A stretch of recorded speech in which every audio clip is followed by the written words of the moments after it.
भगत सिंह, एक ऐसा नाम, एक ऐसी तस्वीर जिसे हम सब पहचानते हैं। पर क्या हम सच में जानते हैं कि उस तस्वीर के पीछे कौन था? आज हम इसी मिथक के पार झांकेंगे और उस असली भगत सिंह को जानने की कोशिश करेंगे। तारीख थी 23 मार्च 1931 और वक्त शाम के 7:30 बजे। ये वो पल था जब 3 नौजवानों की धड़कनें हमेशा के लिए खामोश कर दी गईं। हुकूमत ने सोचा होगा कि उन्होंने एक आवाज़ को दबा दिया, पर उन्हें क्या पता था कि वो आवाज़ तो उस रात एक गूंज बनने वाली थी। एक ऐसी गूंज जो पूरे हिंदुस्तान में फैल गई। वो टोपी, वो ऐठी हुई मूछें, ये चेहरा तो हमारे जहन में बसा हुआ है ना? पर इस चेहरे के पीछे की आवाज़, उनके अपने शब्द, उनकी सोच, वो कहीं ना कहीं इस दमदार तस्वीर के पीछे छिप सी जाती है। तो चलिए आज उसी इंसान से, उसी विचारक से मिलते हैं।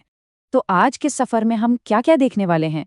हम उनकी छवि से परे देखेंगे, आज़ादी के उनके असली मायने समझेंगे, एक शहीद के पीछे छिपे इंसान से मिलेंगे, एक नास्तिक के तौर पर उनके साहस को जानेंगे और आखिर में उस विरासत पर बात करेंगे जो वो हमारे लिए छोड़ गए।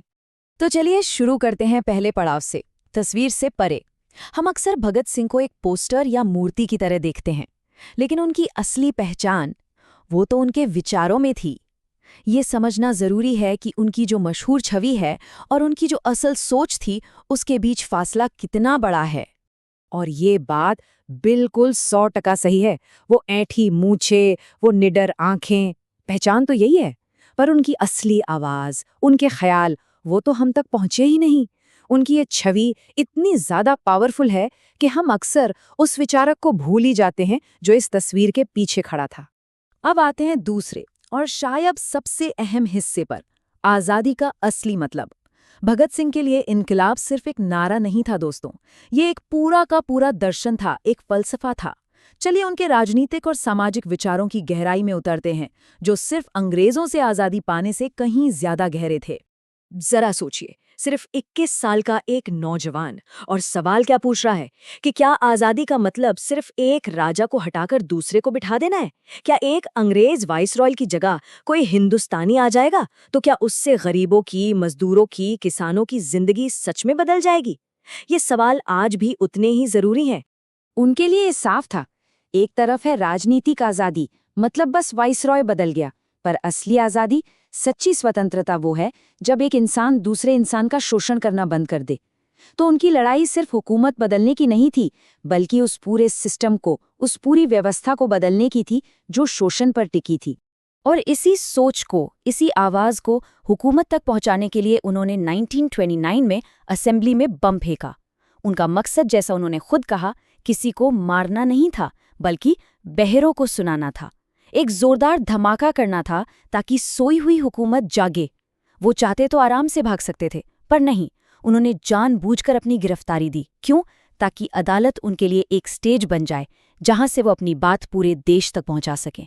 तो अब तक हमने एक गंभीर क्रांतिकारी, एक विचारक की बात की, पर अब जरा उस शहीद की छवि से बाहर निकलकर उस जिंदा दिल नौजवान से मिलते हैं जिसे उसके दोस्त जानते थे। एक ऐसा इंसान जो हंसना और मजाक करना भी खूब जानता था। उनके एक दोस्त थे राजाराम शास्त्री। वो एक बड़ा मजेदार किस्सा सुनाते हैं। हुआ ये कि एक रात भगत सिंह और सुखदेव उनके कमरे में पहुंच गए। अब कमरे में सोने के लिए सिर्फ एक खाट थी जिस पर राजाराम लेटे हुए थे, तो बस दोनों ने उन्हें मजाक मजाक में खाट से नीचे धकेलना शुरू कर दिया।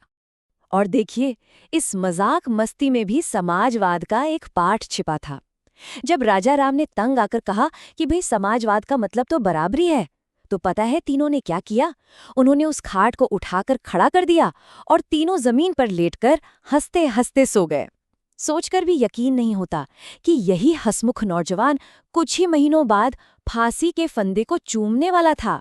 अब हम उनके किरदार के एक और गहरे और शायद सबसे ज्यादा मिसअंडरस्टूड पहलू पर आते हैं, उनका नास्तिक होना। एक ऐसी दुनिया में जहां अक्सर माना जाता है कि हिम्मत भगवान में विश्वास से आती है, भगत सिंह ने अपनी हिम्मत और ताकत नास्तिकता में खोजी। जब उनके एक दोस्त ने उनसे कहा कि आखिरी वक्त में भगवान को याद कर लो, तो भगत सिंह का जवाब देखिए। उन्होंने साफ कहा कि नास्तिक होना उनकी कमजोरी नहीं बल्कि उनकी ताकत है। ये शब्द किसी डरे हुए इंसान के नहीं हो सकते। ये एक ऐसे विचारक के शब्द हैं जिसकी हिम्मत किसी बाहरी शक्ति पर नहीं बल्कि अपने ही उसूलों पर टिकी थी। उनके लिए नास्तिक होने का मतलब ये नहीं था कि बस किसी चीज में विश्वास मत करो। नहीं, इसका मतलब था एक बहुत बड़ी जिम्मेदारी लेना, सोचने की जिम्मेदारी, समझने की जिम्मेदारी, और फिर उस समझ के आधार पर दुनिया में बदलाव लाने की जिम्मेदारी। उनका मानना था कि असली बदलाव वही ला सकता है जो तर्क से सोच समझकर काम करे। और ये निस्वार्थ भाव उनके आखिरी दिनों में भी देखिए। जब उनके पिता ने उनकी जान बचाने के लिए माफी की अर्जी दी तो वो नाराज हो गए। उन्होंने अपने पिता को खत लिखकर इसका कड़ा विरोध किया। इतना ही नहीं, उन्होंने कहा कि उनके केस के लिए जो पैसा जमा हुआ है वो उन कैदियों को दे दिया जाए जिन्हें उम्र कैद हुई है। अपनी जान की नहीं, अपने साथियों की फिक्र थी उन्हें।